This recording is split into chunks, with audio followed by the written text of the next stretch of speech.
اعوذ باللہ من الشیطان الرجیم بسم اللہ الرحمن الرحیم اللہم وفقنا لما تحب وترضى واجعل عاقبۃ امرنا خیرا ولا تکلنا الی انفسنا طرفۃ عین ابدا رب ادخلنی مدخل صدق واخرجنی مخرج صدق واجعل لی من لدنک سلطانا نصیرا۔ سورہ مبارکہ بقرہ کی آیات۔ بسم اللہ الرحمن الرحیم۔ الف لام میم ذالک الکتاب لا ریب فیہ ھدی للمتقین الذین یؤمنون بالغیب ویقیمون الصلاۃ ومما رزقناہم ینفقون والذین یؤمنون بما انزل الیک وما انزل من قبلک وبالآخرۃ ھم یوقنون اولئک علی ھدی من ربہم واولئک ھم المفلحون۔ ان آیات کریمہ میں قرآن کا تعارف ہے۔ یہ کتاب قرآن کتاب ہے اور کتاب ہدایت ہے، اور ہدایت بھی متقین کے لیے ہے۔ متقین کے اوصاف میں ایمان بالغیب، اقامت الصلاۃ، انفاق مما رزقنا جو اللہ تعالیٰ نے ان کو عطا کیا ہے، اور ایمان ہے بما انزل الیک رسول اللہ صلی اللہ علیہ وآلہ وسلم پر نازل ہونے والی وحی، قانون منشور اور ہدایت پر ایمان ہے، اور جو کچھ رسول اللہ صلی اللہ علیہ وآلہ وسلم سے پہلے نازل ہوا ہے اس پر ایمان ہے۔ اور آخری صفت متقین کی وبالآخرۃ ھم یوقنون، آخرت پر یقین رکھتے ہیں۔ اور پھر اس کے بعد اس پورے سیاق کی، اس پیراگراف کی جمع بندی کی گئی ہے۔ اولئک علی ھدی من ربہم واولئک ھم المفلحون۔ یہ متقین جن کے اندر یہ صفات ہیں اور خصائل ہیں، یہ اپنے رب کی جانب سے ہدایت پر ہیں۔ اولئک علی ھدی من ربہم، یہ لوگ ہیں یا یہی لوگ ہیں جو اپنے رب کی جانب سے ہدایت پر ہیں، ہدایت یافتہ ہیں۔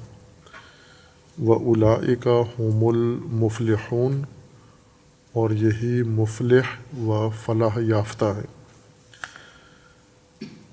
سورہ مبارکہ فاتحہ میں اللہ تعالیٰ نے انسان کو تعلیم دی ہے، اور اس ترتیب کے مطابق پہلی درخواست انسان کی توصیف کے بعد، اقرار کے بعد، اظہار ایمان و معرفت کے بعد اللہ تعالیٰ سے انسان طلب کرتا ہے اہدنا الصراط المستقیم، ہدایت طلب کرتا ہے، لیکن نہ مطلق ہدایت بلکہ صراط مستقیم پر ہدایت یا صراط مستقیم کی ہدایت۔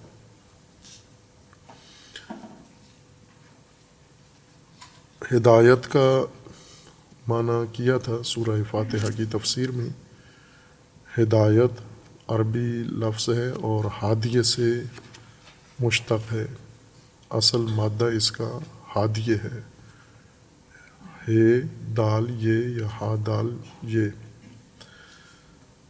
اور معنی اس کا نمایاں اور برجستہ چیز کو کہتے ہیں۔ ہادیے اس چیز کو کہتے ہیں جو بہت نمایاں ہو، ابھری ہوئی ہو اور معرض دید میں ہو، نمایاں ہو۔ اور پھر اس سے ان نشانیوں کو ہادیے کہا جاتا تھا جو راستے کی نشاندہی کے لیے پتھر یا لکڑیاں یا کوئی اور چیز نصب کی جاتے تھے، خصوصاً صحرائی راستے۔ آج کل راستے معین مشخص ہیں، اپنی علامتوں کے ساتھ یا اپنی ساخت کے لحاظ سے ہی مشخص ہیں، پکی سڑکیں ہیں، لیکن صحرا میں ایسے نہیں ہوتا۔ صحرا میں ایک جیسا ہوتا ہے، یکسانیت ہوتی ہے، اور جہت اور سمت بھی معین نہیں ہوتی۔ اگر خصوصاً رات کے وقت بالکل معلوم نہیں ہوتا کہ مشرق کہاں ہے، مغرب کہاں ہے، شمال جنوب کہاں ہے۔ دن کو سورج کے طلوع و غروب سے تعین کیا جا سکتا ہے، لیکن وہ بھی طولانی وقت گزرنے کے بعد ہر لمحہ قابل تشخیص نہیں ہوتی جہت۔ اس لیے صحرائیوں کو، صحرا نشینوں کو یہ مشکل پیش ہوتی ہے ہمیشہ کہ اپنا قبیلہ، اپنی آبادی یا چشمہ یا چراگاہ کی طرف جانے والا راستہ معین کا معلوم کرنا اور اسی راستے پر جانا، اور دوسری کسی طرف نہ بہکنا، یہ ان کے لیے بہت اہم موضوع تھا۔ دوسری مشکل یہ ہوتی ہے صحرا نشینوں کے لیے کہ صحرا میں ہمیشہ ریت گردش میں رہتی ہے، ہوائیں آتی ہیں، ریت اڑتی ہے، اور عموماً جن راستوں کے اوپر نشانات یا جہاں کسی چیز کا کوئی نشان ہو، تھوڑی دیر کے بعد، کچھ وقت گزرنے کے بعد ریت اڑ کر اس نشان کو مٹا دیتی ہے، اور پھر مشخص نہیں ہوتا کہ راستہ کہاں ہے، یہ نشانی پاؤں کا نشان کہاں ہے۔ اس کی سہولت کے لیے اور راستوں کے اوپر پتھر رکھ دیتے تھے، اوپر نیچے چھوٹے پتھر یا بڑے پتھر، اور ان پتھروں کو نشانی سمجھتے تھے راستے کے تعین کے لیے کہ یہ راستہ ہے، اور ان کو ایسے فاصلے اور ترتیب سے رکھتے تھے کہ ایک پتھر کی نشانی پہ پہنچ کر انسان اس اگلے نشانی تک جا سکتا تھا، یعنی وہاں سے اس کو اگلی نشانی نظر آ رہی ہوتی تھی۔ اور چونکہ یہ پتھر بلند ہوتے تھے، ابھرے ہوئے ہوتے تھے، نمایاں ہوتے تھے، اس لیے ان کی مدد سے وہ راستہ تلاش کرتے تھے، جہت معلوم کرتے تھے، اور اپنی منزل یا مقصد سفر کا جہاں جانا ہے ان نشانیوں کی مدد سے معلوم کرتے تھے۔ اور جیسے صحرا نشینوں کے لیے راستے کا تعین مشکل ہوتا ہے، نشانیاں درکار ہوتی ہیں، اس لیے وہ نمایاں علامتیں وہاں نصب کرتے تھے جنہیں ہادیہ کہا جاتا تھا، اور چونکہ وہ نمایاں ہیں ان نشانیوں سے رہنمائی حاصل کرنا یہ ہدایت قرار دیا، یا ہدایت کہتے تھے اس کو۔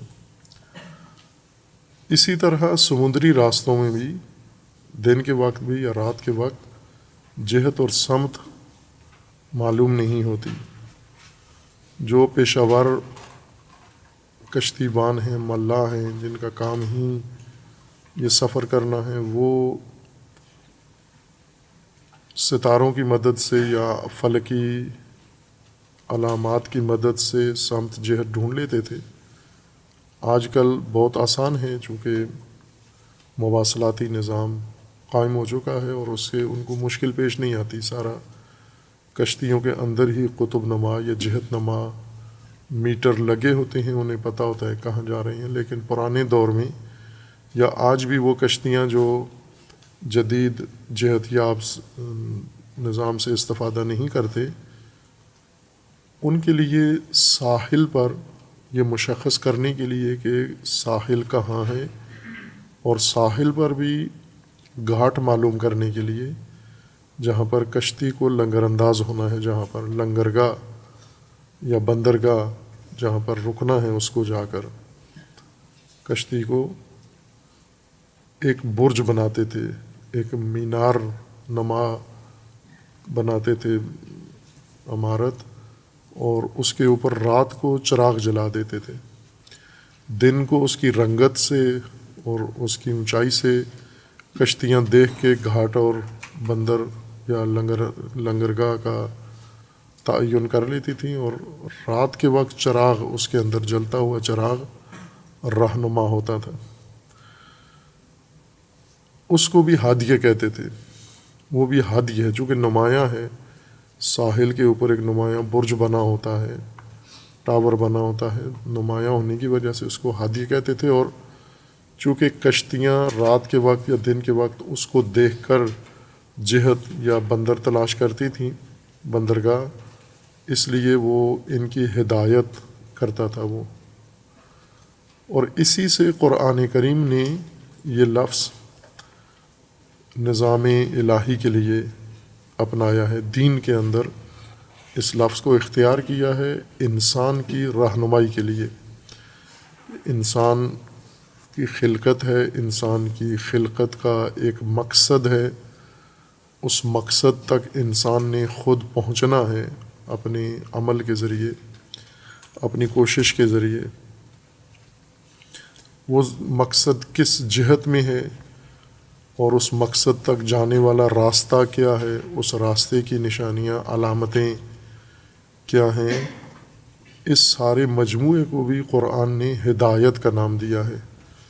یعنی اللہ تعالیٰ کی طرف سے وحی کے ذریعے جو رہنمائی انسان کے لیے انبیاء پر نازل ہوئی ہے، رسول اللہ صلی اللہ علیہ وآلہ وسلم پر، اس کا بھی وہی کام ہے جو گھاٹ کی نشانی کے لیے لنگرگاہ پہ بنے ہوا برج کرتا ہے، یا صحرا میں بنی ہوئی وہ راستے کے نشانی کے لیے بتیاں جو بناتے تھے وہ بھی یہی کام کرتے تھے. اور انسان یہی طلب کرتا ہے اللہ تعالیٰ سے، اہدنا الصراط المستقیم. یعنی ایک تو ہدایت فرما، ہدایت طلب کیا ہے، اہدنا طلب ہدایت ہے، اور ہدایت کا متعلق بھی ہے کہ راستہ، مقصود کی طرف، منزل کی طرف جو اللہ تعالیٰ نے انسان کے لیے معین کیا ہے، اس سمت میں جانے والا راستہ، کہ یہی دین یا منشور ہے.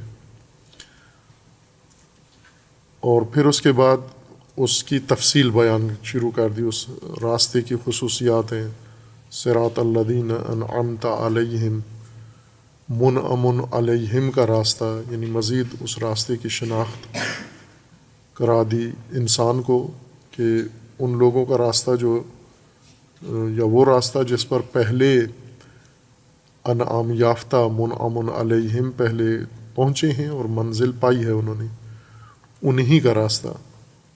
ساتھ ہی اس کی سلبی خصوصیت بھی ذکر کر دی ہے کہ غیر المغضوب علیہم ولا الضالین، کہ مغضوب علیہم اور ضالین کا راستہ نہ ہو، کیونکہ راستے متعدد ہیں، ان میں وہ راستہ جو منعم علیہم کا ہے، یہ مستقیم راستہ ہے، وہ انسان نے طلب کیا ہے.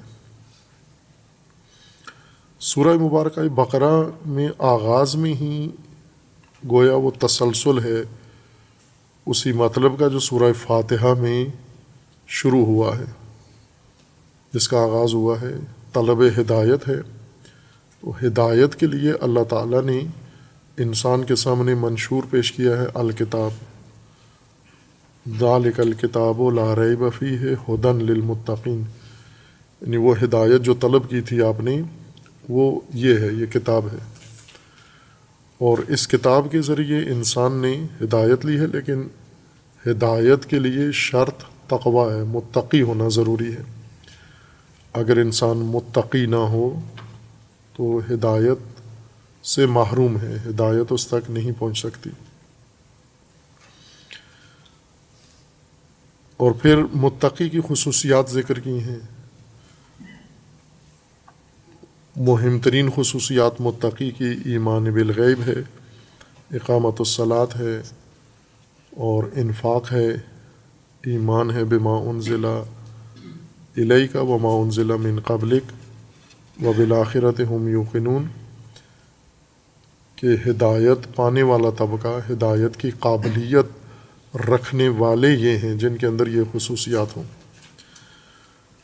اور جب یہ خصوصیات ان کے اندر آ جاتی ہیں تو یہ ہدایت یافتہ ہیں. یعنی جس میں یہ خصوصیات آ گئیں، ایمان اس کے اندر آ گیا، اقامت الصلاۃ اس نے کر لیا، انفاق کر لیا، توفیق انفاق اس کو نصیب ہو گئی، اور ما انزل اللہ پر اس کا ایمان آ گیا اور رسول اللہ پر نازل ہونے والی ہدایت سے پہلے دیگر انبیاء کی طرف اترنے والی ہدایت بھی اس نے مان لی، قبول کر لی، سمجھ لی، اور آخرت پر اس کو یقین آ گیا، یقین کے اپنے طرق سے یقین حقیقی قرآنی اس کو نصیب ہو گیا، اس کو کہا گیا ہے کہ اولئک علی ھدی من ربہم، یہ ہدایت یافتہ ہیں، یہ ہدایت پر ہیں، ہدایت پر آ گئے ہیں۔ ہدایت کے جتنے تقاضے تھے وہ سارے انہوں نے فراہم کر لیے ہیں، لوازمات ہدایت انہوں نے فراہم کر لیے ہیں، اور اب یہ ہدایت پر ہیں، راہ ہدایت پر ہیں یا صراط مستقیم پر ہیں، اس طلب کے مطابق جو انہوں نے سورہ فاتحہ میں کی تھی، طلب کی تھی اللہ تعالیٰ سے کہ ہمیں ہدایت فرما صراط مستقیم کی، اور اللہ نے ہدایت کر دی، وہ ہدایت انہوں نے اپنا لی، وہ خصوصیات اپنے اندر ایجاد کر لیے ہیں، یہ ہدایت یافتہ ہیں۔ وَأُولَئِكَ هُمُ الْمُفْلِحُونَ، دو خصوصیات متقین کے لیے ذکر کی گئی ہیں، ایک اگر یہ سب کچھ صفات ان میں آ جائیں، ہدایت بھی آ گئی اور مفلح بھی ہیں، اولئک هم المفلحون، یہی فلاح یافتہ ہیں اور یہ وہی ہیں جنہوں نے فلاح حاصل کی ہے۔ فلاح کو عموماً عام ترجموں میں اور تفسیروں میں اور بیانات میں کامیابی اردو میں ترجمہ کیا جاتا ہے، فارسی میں بھی اس سے ملتے جلتا ہی ترجمہ کیا جاتا ہے، لیکن فلاح کا معنی نہیں ہے کامیابی، وہی مشکل ہمیشگی جو بیان کی ہے، ہر لفظ میں آڑے آئے گی، معنی اور مصداق میں یا معنی اور معنی کے لوازمات میں خلط باعث بنا ہے کہ بعض اوقات لفظ اپنے معانی کے بجائے معانی کے لوازم کے ساتھ مختص ہو گیا ہے استعمالات میں یا ترجموں میں اور تفسیروں میں، یا پھر مصادیق کے ساتھ معنی کے مصداق کے ساتھ مختص ہو گیا ہے۔ اب یہ الجھن یہاں معنی مفلح میں اور فلاح میں بھی ہے۔ کامیابی یا نجات، بعضوں نے اس کا معنی کامیابی کیا ہے، بعضوں نے اس کا معنی نجات کیا ہے، مفلح یعنی نجات پانے والے، یہ نجات یافتہ ہیں۔ لیکن عربی لغت کے لحاظ سے چونکہ قرآن نے عربی لغت کو اپنایا ہے، جو عام بول چال کی لغت تھی، جس کے محاورے میں لوگ بات چیت کرتے تھے، اسی کو قرآن نے معنی کو مد نظر رکھا ہے، اور پھر اس معنی کے تناسب سے قرآن نے اس کو جو عام روزمرہ امور کے بارے میں لفظ استعمال کیا جاتا تھا، قرآن نے اس کو ہدایت کے معنی میں یا مصادیق کے ہدایت میں منطبق کیا ہے۔ فلاح لغت میں کہتے ہیں چیرنے کو، پھاڑنے کو، جب کوئی چیز ایسی جگہ پر ہو کہ اس کے اوپر یا اس کے سامنے کوئی رکاوٹ ہو، پردہ ہو، کوئی زمین ہو، دیوار ہو، کوئی کپڑا ہو اس کے اوپر پڑا ہوا، اور اس شے تک، مطلوبہ شے تک پہنچنے کے لیے بیچ میں حائل شے کو چیرنا پڑتا ہے، پھاڑنا پڑتا ہے، اور اس کو چیر کر وہ مطلوبہ شے تک انسان پہنچتا ہے۔ شق کرنا، کھولنا، پھاڑنا کسی چیز کو۔ چونکہ کھیتی باڑی میں کسان یہی کام کرتا ہے، زمین کو ہل چلاتا ہے، اور ہل کا مطلب یہ ہوتا ہے کہ ہموار زمین اور سخت زمین، متصل زمین، اگر اس کے اوپر بیج ڈال دیا جائے تو وہ پرندے چگ جاتے ہیں، اور اگر نہ بھی چگیں تو وہ اگتا نہیں ہے۔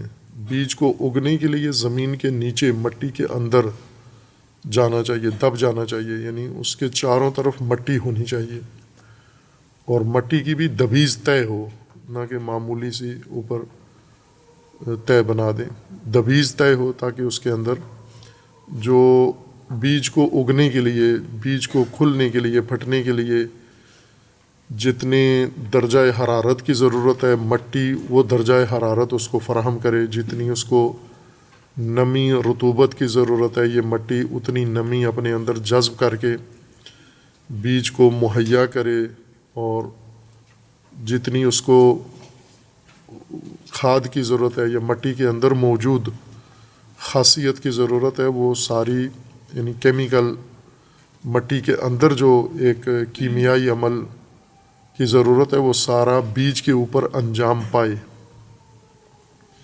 تاثیر مٹی کی بیج کے اوپر۔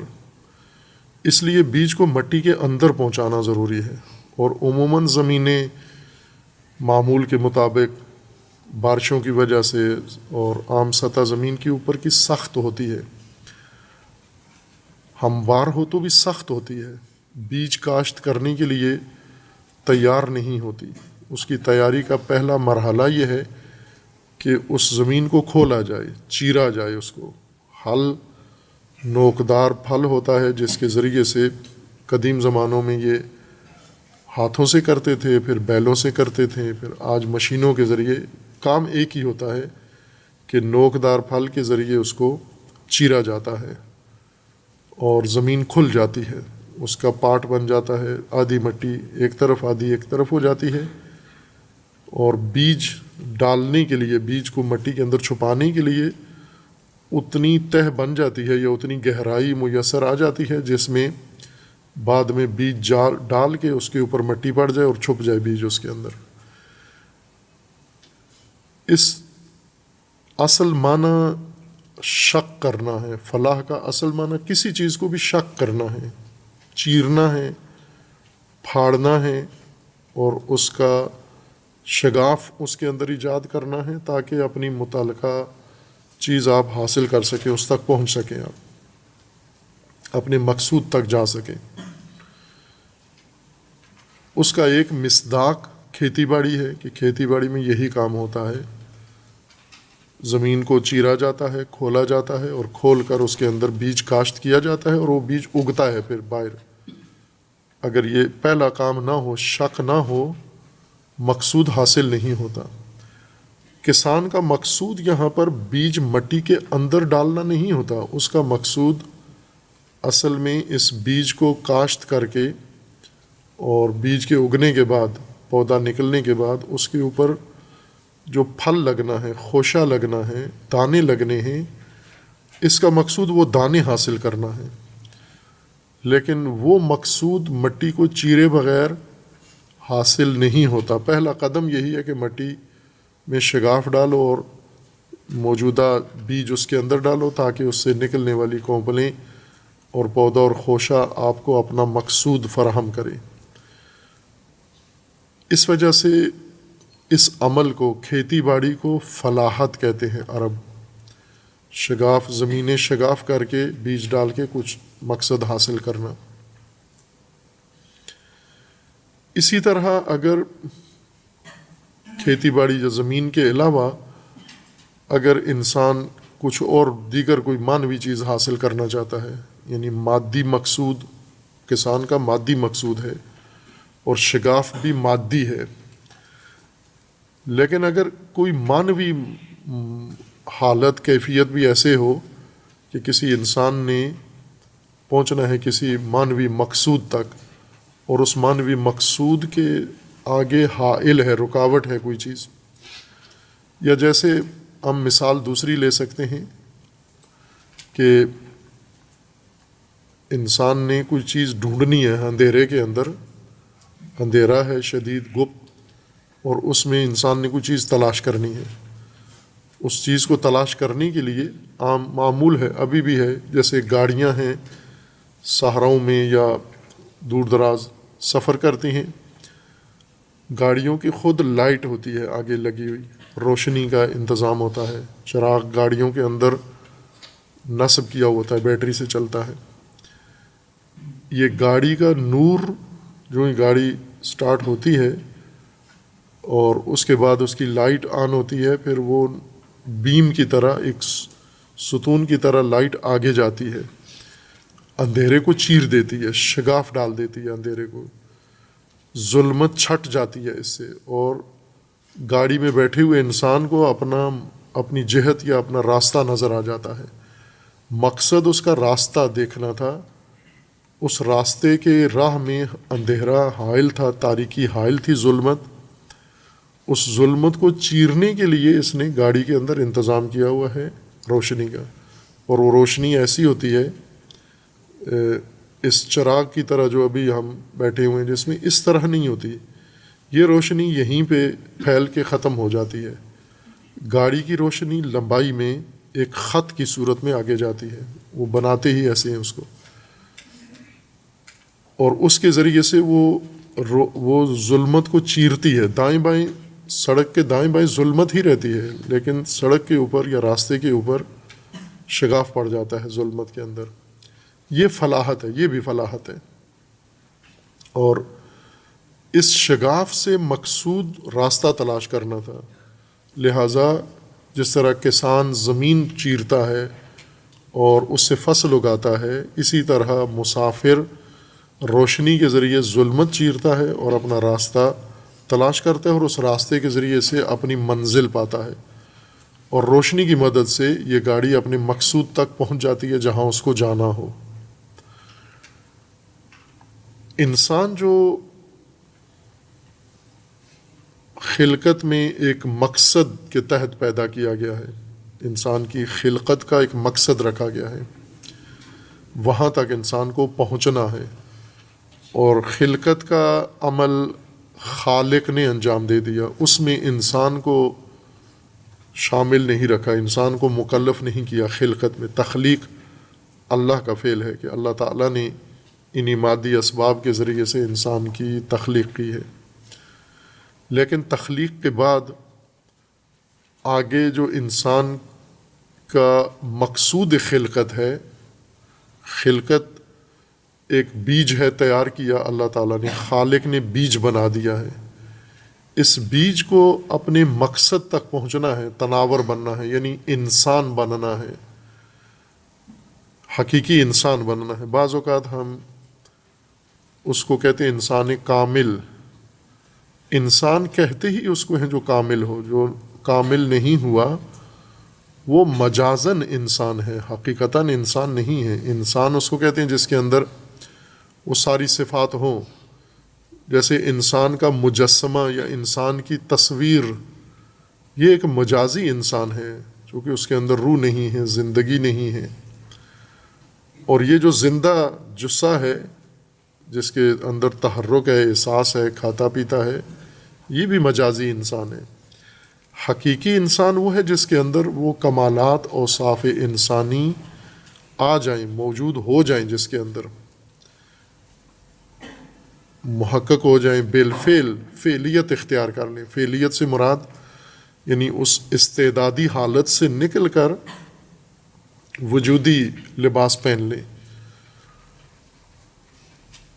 جیسے تعلیم میں شامل ایک شخص ہے، اگر فرض کریں وکالت کی تعلیم حاصل کر رہا ہے، تو جب تک تعلیم حاصل کر رہا ہے وکیل نہیں بنا، اس کو ہم کہہ سکتے ہیں کہ یہ مستعد ہے، استعداد رکھتا ہے وکالت کی، وکیل نہیں ہے. لیکن جب یہ سارا نصاب پڑھ لیتا ہے، پاس کر لیتا ہے، درجات طے کر لیتا ہے، اس کو کہتے ہیں کہ یہ اب وکیل ہے. یہ نہیں کہتے مکمل وکیل ہے، وکیل ہے. یہ پہلے مجازن اس کو وکیل کہتے تھے. یا ایک طالب علم ہے، وہ ڈاکٹر بن رہا ہے، جب وہ ڈاکٹر بن رہا ہے تو اس دوران مجازی ڈاکٹر ہے، اس لیے مجازی ڈاکٹر سے کوئی علاج نہیں کرواتا، اس کے پاس کوئی معائنے کے لیے نہیں جاتا. ابھی وہ بن رہا ہے، بننے کی حالت میں ہے. لیکن جب یہ مکمل کر لیتا ہے، اپنی تعلیم بھی مکمل کر لیتا ہے، اپنا عملی تجربہ جو تعلیم ہی کا حصہ ہے وہ بھی کر لیتا ہے، ہاؤس جاب کر لیتا ہے، پھر یہ ڈاکٹر بنتا ہے. یہ نہیں کہتے کامل ڈاکٹر ہے، ڈاکٹر ہے. ڈاکٹر اسی کو کہتے ہیں جس نے تکمیل کر لیا ہے، اپنا نصاب ڈاکٹری کا تکمیل کر لیا ہے، وہی ڈاکٹر ہے. اس سے پہلے مجازی ہے. یہ مجازی کا مطلب ہے یعنی حقیقتاً ڈاکٹر نہیں ہے، ہم اس کو حوصلہ افزائی کے لیے، عزت افزائی کے لیے اس کو ڈاکٹر کہہ دیتے ہیں، یا چونکہ ڈاکٹری کی راہ پر چل رہا ہے اور ایک دن اس نے بن جانا ہے ڈاکٹر، اس لیے اس کو بننے سے پہلے ہی ہم ڈاکٹر کہنا شروع کر دیتے ہیں۔ یہی حال انسان کا بھی ہے۔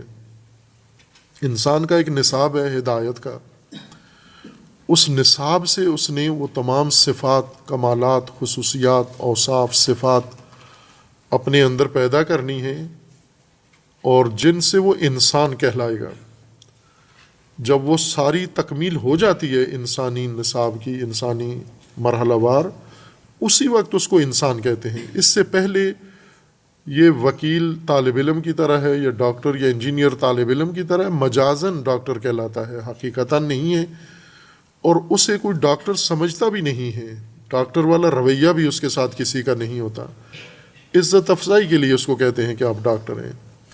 یہ جو ابھی مسیر انسانیت میں ہے، ابھی انسانی صفات، اوصاف، خصائل، کمالات ان کے اندر پیدا نہیں ہوئے، لیکن شکل شمائل سے لگتے ہیں کہ یہ اسی طرف جا رہے ہیں، انسانیت کی طرف ان کا سفر جاری ہے، تو مجازن ان کو انسان کہیں آپ، یہ ابھی مجازی انسان ہے۔ یوں کہ ایک انسان ہو اور انسان کامل، انسان ہمیشہ کامل ہی کو کہتے ہیں، جس طرح ڈاکٹر جس نے تکمیل کر لیا ہو نصاب، اسی کو کہتے ہیں۔ انجینئر جس نے تکمیل کر لیا ہو نصاب انجینئرنگ، اسی کو کہتے ہیں۔ عالم اس کو کہتے ہیں جس نے تکمیل کر لیا ہو درجہ علم کا۔ انسان جس نے تکمیل کر لیا ہو نصاب انسانیت، وہ خود ہی انسان کامل ہی کے مترادف ہو جاتا ہے، کامل کو ہی انسان کہتے ہیں، باقی مجازی انسان ہے۔ یہ مقصود خلقت جو انسان کے لیے اللہ تعالیٰ نے مقرر کیا ہے، اس مقصود کو حاصل کرنے کے لیے انسان کے لیے جو عمل ہے وہ بھی فلاحت ہی ہے۔ یعنی انسان کو بہت ساری چیزوں کو شگاف ڈالنا پڑے گا، شق کرنا پڑے گا، اپنی راہ میں حائل بہت ساری چیزوں کو اس نے چیرنا ہے، اور چیر کر انہیں آگے جانا ہے۔ اگر وہ انہیں نہیں چیر سکا تو یہ ہرگز کوئی مرحلہ طے نہیں کر سکتا۔ یہ فلاحت اس لیے اس کو کہا گیا کہ یہ انسان مفلح ہے۔ مفلح یعنی اس نے بھی اپنا مقصود اسی طرح حاصل کرنا ہے۔ اس کا آغاز حائل رکاوٹوں کو شگافنا، چیرنا، پھاڑنا، اور اس کے اندر سے اپنی جہت اور اپنا راستہ لینا اور اس راستے کو طے کرنا۔ جس طرح کسان صرف زمین چیرنے سے کسان نہیں کہلاتا، فلاح نہیں کہلاتا، بلکہ کسان اس زمین کو چیر کے، اس میں بیج ڈال کے، اس بیج کی حفاظت کر کے، اس کو پانی دے کے، اگا کے، پھر اس کو فصل کو کاٹ کے محصول جب اپنا گھر لے جاتا ہے، دانہ جب بوری بند کر کے اپنے گودام میں لے جاتا ہے، یہ سارا مجموعہ یعنی فصل کاٹ کے گودام تک لے جانا یہ فلاحت ہے۔ ورنہ صرف زمین کھول کے چھوڑ دے، یہ شگاف فلاحت نہیں ہے۔ فلاحت اس چونکہ شق بھی عربی لفظ ہے، شق کسی چیز کو دو حصے کر دینا، لیکن ہر شگاف یا ہر شق فلاحت نہیں ہے۔ فلاحت وہ شگاف ہے یا وہ زمین چیرنا ہے جس کو ایک مقصد کے لیے یہ شگاف ڈالا گیا ہے۔ اس شگاف میں پھر بیج ڈالنا ہے، اس بیج کو اگانے کے لیے ایک اگلے کام کے لیے یہ شگاف ڈالا گیا ہے۔ اس قسم کے شگاف ڈالنے کو فلاحت کہتے ہیں۔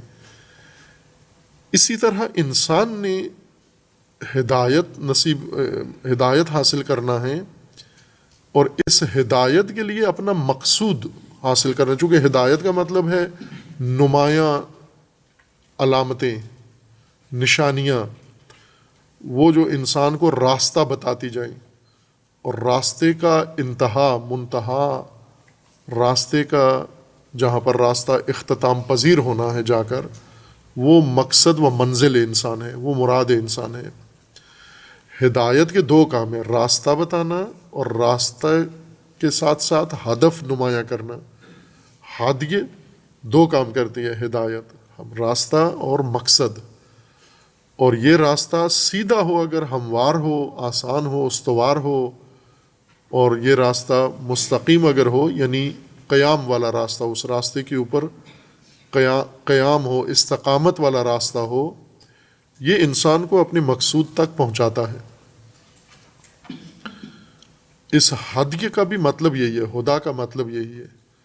اور جب یہ انسان آغاز کرتا ہے اس ہدایت سے، ہدایت کی نشانیوں سے، علامتوں سے راستہ ڈھونڈتا ہے، اس راستے پر حرکت کرتا ہے، اور پھر تدریجاً عمر بھر کے سفر سے یہ اپنے منزل پر پہنچ جاتا ہے، اس مقام پر پہنچ جاتا ہے، تکمیل کر لیتا ہے اپنی. محصول اس ساری کوشش کا اس کو نصیب ہو جاتا ہے موت سے پہلے پہلے. اس انسان کو قرآن مفلح کہتا ہے، اس کسان کی طرح جس نے عمل شگاف سے شروع کیا تھا اور پھر فصل کاٹ کے اپنے گھر میں لیا ہے، اس شگاف کو وہیں چھوڑ نہیں دیا. وہ انسان کھیتی باڑی کرنے والا کسان، دہقان مفلح ہے یا فلاح ہے. اور یہ انسان جو ہدایت کی راہ پر چل رہا ہے، یہ بھی فلاح یافتہ انسان ہے. چونکہ اسی کام کو کامیابی کہتے ہیں، کامیابی اس کا لازمہ ہے. فوز کسی مشکل میں پھنسا ہوا آدمی، کسی مصیبت میں گرفتار انسان، یا کسی مہلکے میں، ہلاکت میں گرفتار انسان کو بچا کر محفوظ جگہ پر پہنچا دینا، یہ یا پہنچ جانا، اس کا یہ فوز ہے. جیسے ہمارے اسپتال کا نام ہے مفازہ، وہ اسی فوز سے نکلا ہے لفظ.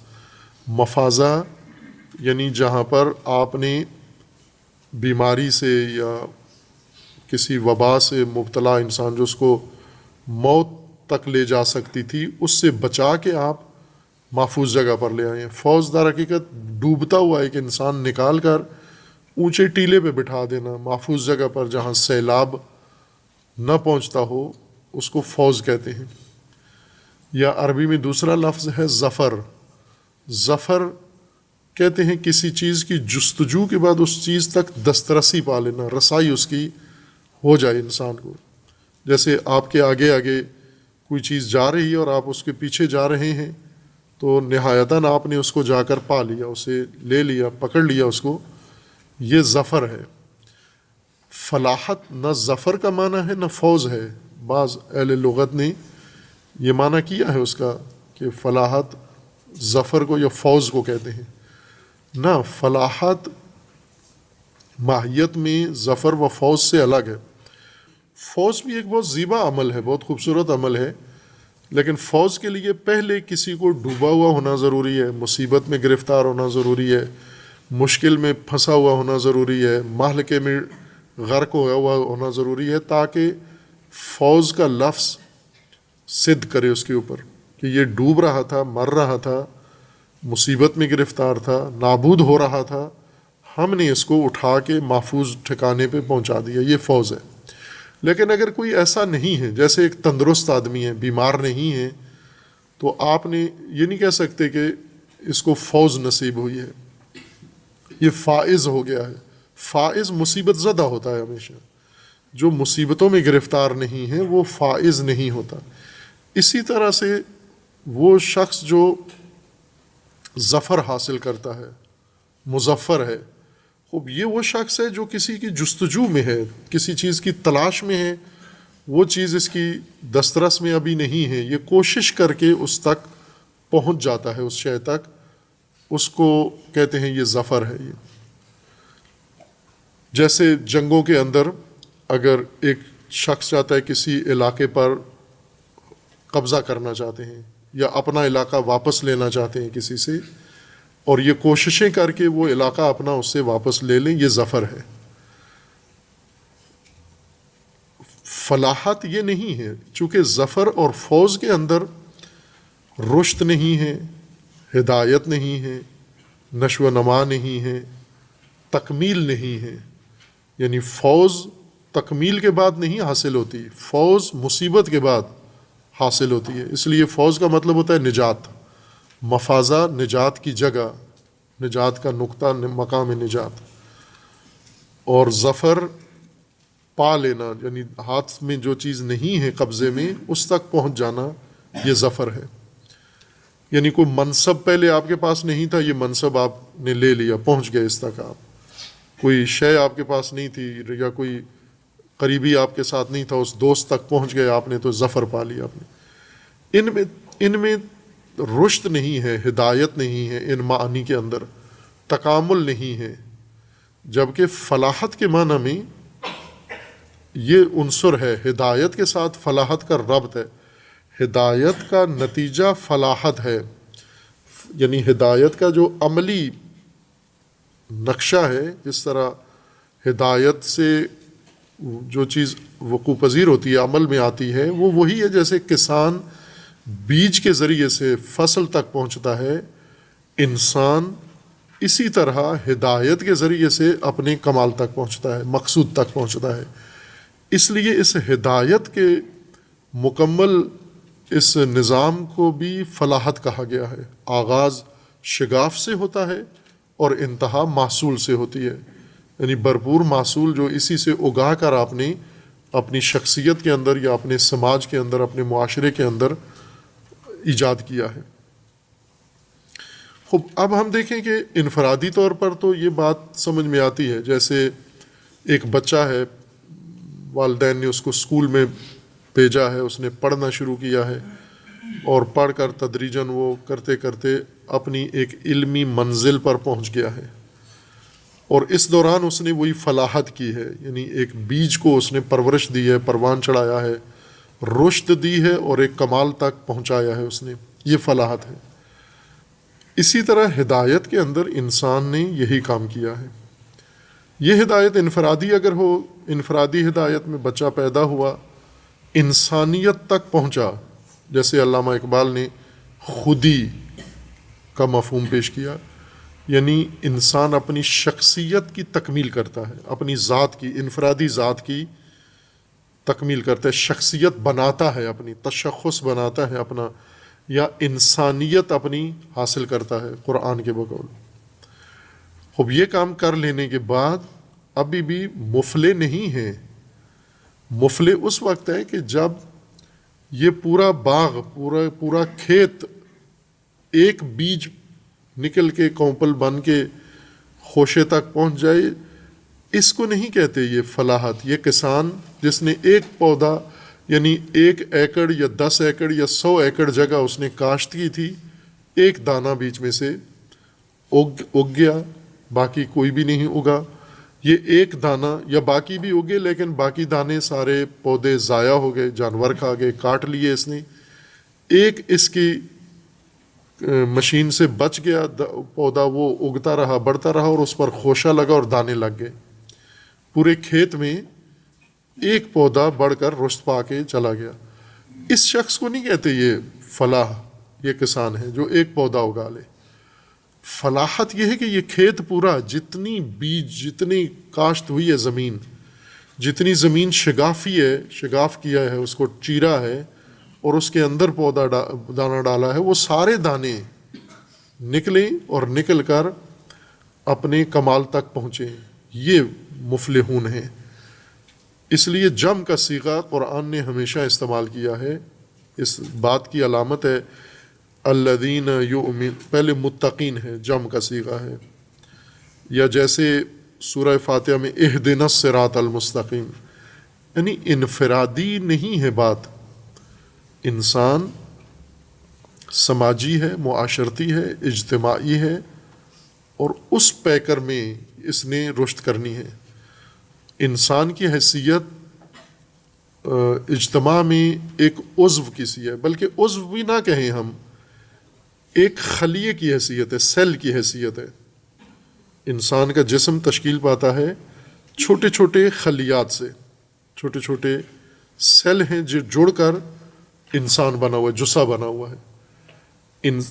عموماً جو تشبیہ دی جاتی ہے پیکر کے ساتھ کہ انسان عضو ہے، یعنی ہر انسان یا بازو ہے یا آنکھ ہے یا ناک ہے، نہ، سماج کی اتنی آنکھیں نہیں چاہیے سماج کو، وہ علیحدہ حیثیتیں ہیں. سماج کو سیل چاہیے، خلیات، زندہ موجود خلیات سے بنتا ہے.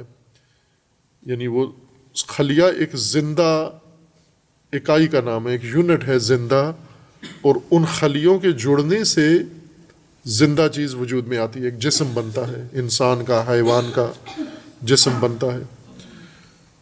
اور جو رشد کرتے ہیں، جیسے بچہ چھوٹا سا ہے، یہ 6 فٹ کا انسان بن جاتا ہے. یہ اتنا بڑا جسم کیسے ہوا؟ خلیات بڑھ گئے اس کے، نہ کہ ہاتھ پاؤں بڑھ گئے. ہاتھ پاؤں اعضاء وہی ہیں. بچے کی 2 آنکھیں تھی، اب بڑا ہو کے 100 آنکھیں نہیں ہوگی، 2 ہی آنکھیں اس کی. فرق کیا پڑا ہے؟ بچے سے رشد، نشو و نما کس چیز کی ہوئی ہے؟ نشو و نما خلیات کی ہوئی ہے. پہلے چھوٹے خلیے تھے، تھوڑے خلیے تھے، اس کے وجود میں سیلز کم تھے. کھانا کھانے سے، خوراک کھانے سے، تغذیہ کرنے سے وہ خلیات اس کے بدن کے بڑھتے جا رہے ہیں، اور یہ اتنا توانا، تندرست انسان بھرپور بن گیا ہے. سماج کی یہ مثال ہے کہ انسان یعنی فرد خلیہ ہے، نہ کہ عضو ہے اس کا. اس خلیے کے ملنے سے جسم بنتا ہے، اور خلیہ جسم سے باہر زندہ بھی نہیں رہ سکتا.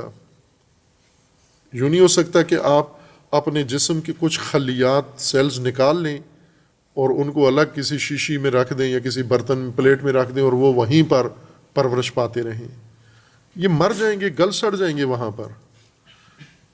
خلیات اسی صورت میں رشد کرتے ہیں، یہ سیلز اسی صورت میں رشد کرتے ہیں جب جسم کے اندر ہوں، ایک زندہ حی جسم کا حصہ ہوں تو خلیات زندہ رہتے ہیں.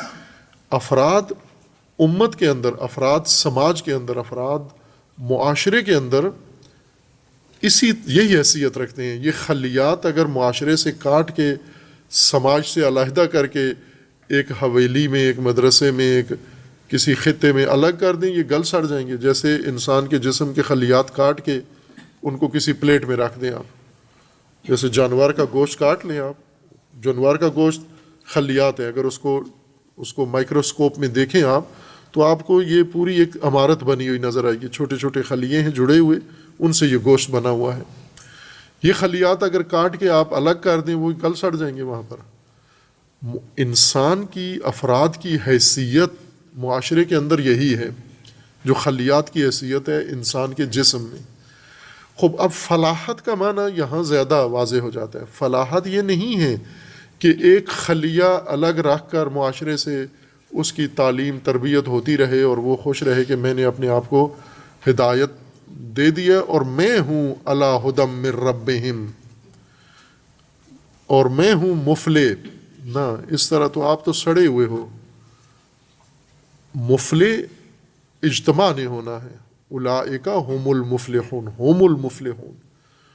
اور اولئک علی ھدی من ربہم، یہ سارے خلیے ایک ساتھ رشد کریں گے، اس میں یہ خلیہ بھی زندہ رہے گا، پرورش پائے گا. نظام اس طرح کا ہے خلیات کا کہ یہاں پر اس کی ہم کسان والی مثال میں بھی فرق آ گیا کہ کسان الگ پودا، ایک پودا پال سکتا ہے، واحد ایک دانہ کاشت کر کے، ایک دانہ اگا کے اس کو منزل تک پہنچا سکتا ہے. بھرپور ساری کھیت نہ بھی ہوگے، ایک درخت، ایک پودا بچ جائے. عموماً ہوتا ہے یہ جو فصلیں کاشت کرتے ہیں پھر کاٹ لیتے ہیں جانوروں کے چارے کے طور پر.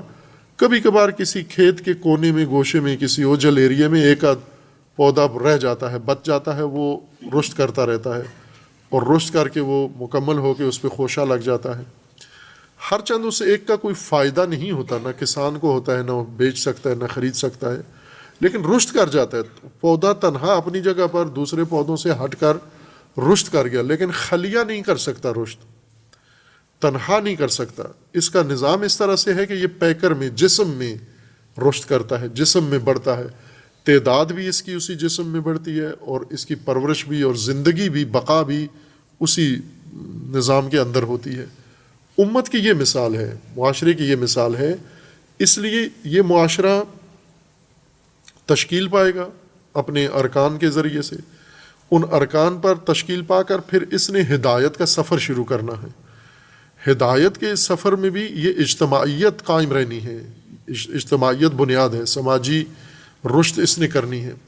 اس میں یہ خلیے بھی اسی طرف جائیں گے جدھر پہ کر جسم جا رہا ہے۔ مثلا جسم آپ کا جا رہا ہے کسی اور طرف، بیچ میں ایک خلیہ اپنی منزل الگ کر لے جسم سے، کہ جسم کہے میں نے فلاں جگہ جانا ہے، اور خلیہ کہے نہیں میں نے وہاں نہیں جانا، میں نے تو الگ جگہ جانا ہے۔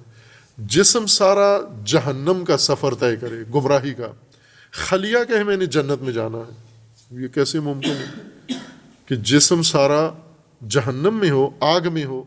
جیسے کسی انسان کو اٹھا کے آگ میں ڈال دیں، ایک خلیہ کہے کہ میں محفوظ رہوں گا چونکہ میں نے اس سے الگ ہو کے اگر الگ ہوگے تو بھی موت ہے، اس کے اندر رہو گے تو بھی موت ہے، چونکہ اس جسم نے آگ کا سفر اختیار کیا ہے، اس کی منزل آگ تھی۔ آگ میں جب جاتا ہے تو سارے خلیے سارے جل جاتے ہیں۔ امت و سماج کی یہی کیفیت ہے، لہٰذا فلاح ایک اجتماعی عمل ہے۔ اولئک هم المفلحون، یعنی مفلح معاشرہ، مفلح قوم یا مفلح امت بننے کا یہ طریقہ ہے جو قرآن نے ذکر کیا، کہ متقین، اور اس فلاح تک پہنچنے کا طریقہ ایمان ہے، ایمان کے ساتھ اقامت الصلاۃ ہے۔ اب یہ بڑھتا جائے گا، یعنی اس نظام میں وسعت آتی جائے گی، یہ اس کے مین ڈھانچہ کھڑا کیا گیا ہے، متقی، اور مین ڈھانچہ اس کا جو ستون جیسے عمارت کے کھڑے کیے جاتے ہیں، یہ مین ستون ہیں، اس کے اصلی ستون ہیں، ایمان، اقامت الصلاۃ، انفاق۔ بعد میں انفاق زکوٰۃ میں تبدیل ہو جائے گا، آمنوا واقیموا الصلاۃ وآتوا الزکوٰۃ ہو جائے گا، یعنی یہاں انفاق ہے، چونکہ دونوں ایک ہی مطلب ہے۔ بعد میں اس کی جگہ لفظ زکوٰۃ کثرت سے استعمال ہونا شروع ہو جائے گا، یہاں انفاق آیا ہے۔ اور پھر اس کے ساتھ ایمان ما انزل اللہ پر اور یقین آخرت پر، یہ ارکان جب انسان قائم کر لیتا ہے، یعنی امت قائم کر لیتی ہے، معاشرہ قائم کر لیتا ہے، سماج ان ارکان پہ کھڑا ہو جاتا ہے، اس کا سفر ہدایت شروع ہو جاتا ہے، یہ تکمیل کی طرف، کمال کی طرف چاہتا ہے۔ اس کمال تک پہنچنے کے لیے اس کو یہ سارے عمل کرنے پڑتے ہیں، یعنی اس کو شگافنا پڑتا ہے بہت ساری چیزوں کو، ظلمتوں کو، جہالتوں کو، تاریکیوں کو، آبائی رسم و رواج کو، تقلیدات کو، تلقینات کو، خرافات کو۔ ہزار پردے اس کی راہ میں حائل ہوتے ہیں، اور یہ معاشرہ ان سب کو چیرتا ہے۔ لیکن جو معاشرہ لپٹا رہے، مثلا مکڑی کا جالا ہے اور مکڑی کے جالے کو ہٹاتا نہیں ہے، چیرتا نہیں ہے، بلکہ خود خوش ہوتا ہے کہ یہ تو بڑی خوبصورت جالی بنی ہوئی ہے تو میں بھی اس کو اپنا لیتا ہوں۔ مثلا اگر کوئی قوم خرافات کو اس نے قائم رکھا ہوا ہے، جہالتوں کو قائم رکھا ہوا ہے، حماقتوں کو قائم رکھا ہوا ہے، اور گمراہیوں کو قائم رکھا ہوا ہے، آبائی رسم و رواج کو قائم رکھا ہوا ہے، ہر ایک کے ساتھ چپکی ہوئی ہے امت، اور نمازیں پڑھ رہی ہے، یہ نہیں ہے مفلحون۔ اس لیے کہ انہوں نے ارکان ہدایت میں سے تو کوئی قائم ہی نہیں کیا۔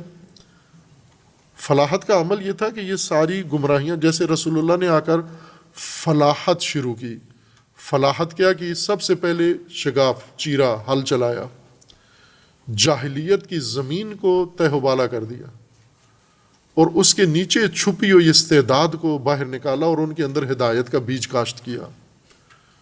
اگر جاہلیت کو نہ شگافتہ کرتے، جس طرح قرآن نے کہا ہے کہ رسول اللہ کو تجاویز دیتے تھے کہ آپ موجودہ تہذیب کے ساتھ سمجھوتا کر لیں، اس تہذیب کو، کلچر کو آپ تصدیق کریں، مان لیں، چونکہ آپ بھی اسی کا حصہ ہیں، آپ اس کو ختم نہ کریں، آپ اس کو چیریں نہیں، آپ اس کو پھاڑیں نہیں۔ خوب اس کو چیریں گے نہیں تو ہدایت کی فصل کہاں کاشت ہوگی؟ اس سنگلاخ زمین کے اوپر، اس سخت پتھریلی زمین کے اوپر ہوگی، اس میں تو کچھ بھی نہیں اگتا۔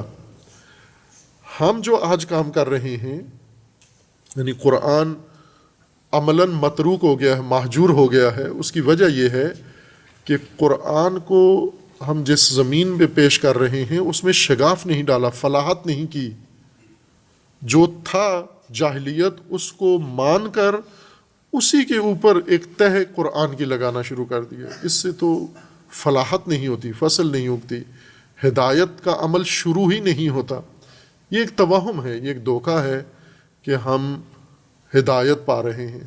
یعنی نیچے تہ میں وہی چیزیں ہیں، ان کے اوپر آپ نے قرآن کا رنگ چڑھا دیا ہے. اس سے نہیں، قرآن یہ ہدایت نہیں دیتا. مفلحون جو شگاف کر کے اپنی جگہ بنا کے ہدایت کی زمین بنا کے اس میں ہدایت کاشت کر کے پھر ہدایت کا جب پھل لیتے ہیں، یہ اولئک هم المفلحون ہیں. فلاح تو دو فلاح کے حصے ہیں، جیسے پہلے ذکر کیا تھا یقین یا آخرت کے دو حصے ہیں. ایک آخرت یعنی بعد میں آنے والے نتائج، بعد میں آنے والا مرحلہ، پہلے مرحلے کا جو اگلا نتیجہ نکلنا ہے، یہ کچھ دنیا میں ہے، کچھ دنیا کے بعد ہے. یعنی اس مرحلہ کے بعد ہیں. کچھ نتائج یہی مل رہے ہیں روزمرہ، کچھ ایسے ہیں جو بعد میں آخرت جس کو کہا جاتا ہے اس میں، یعنی مرحلہ دیگر میں جا کر ہم ان کو مشاہدہ کریں گے. اسی طرح مفلحون دو ہیں، ایک جنہوں نے دنیا میں ہی فلاح نتیجہ لے لیا ہے، جو کاشت کیا وہ کاٹ لیا ہے، اور فلاح کا ایک نتیجہ وہی آخرت میں ان کو نصیب ہوگا، اخروی، یا یوں کہیں کہ ظاہر ہوگا، حاصل یہی ہوگا.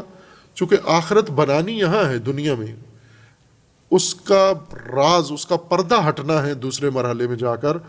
چونکہ جو ہی انسان اس دنیا سے جاتا ہے فلاحت ختم ہو جاتی ہے، عمل نہیں کر سکتا، عبادت نہیں کر سکتا، رشد نہیں کر سکتا، تکامل نہیں کر سکتا. جو کرنا تھا یہیں پہ کرنا ہے. بس ساری فلاحت یہاں ہے. نتیجہ دو جگہ ظاہر ہوگا، آدھا جو یہاں کا ہے اس مرحلے کا یہیں پر دنیا میں ظاہر ہو جائے گا، حسنہ دنیا، یعنی جس طرح انسان کہتے ہیں کہ ربنا آتنا فی الدنیا حسنۃ، کچھ جو فلاحت یا حسنات دنیا ہیں وہ دنیا میں ملیں گے، وفی الآخرۃ حسنۃ، اور کچھ ایسے ہیں جو دنیا میں نہیں ظاہر ہو سکتے، مل جائیں گے دنیا میں، ظاہر آخرت میں ہوں گے جا کر، جس کو بہشت یا جنت کہا گیا ہے. خوب یہ فلاحت بھی دو حصوں میں انسان کو دنیا و آخرت میں نصیب ہوگی. یہ سورہ مبارکہ بقرہ کا پہلا پیراگراف ہے جس کے اندر یہ 5 آیات تھیں. اس کے بعد اب دوسرا مرحلہ شروع ہوتا ہے کہ ان الذین کفروا سواء علیہم، یعنی یہ متقی تھے، ارکان ہدایت یہ ہیں اور ان کا نتیجہ یہ ہے. اور اس کے بعد دوسرا طبقہ کہ جو اس درجے میں نہیں آتے، متقیوں کے درجے میں نہیں آتے، اب ان کی داستان شروع ہوتی ہے. وہ بات صلی اللہ علیہ وسلم.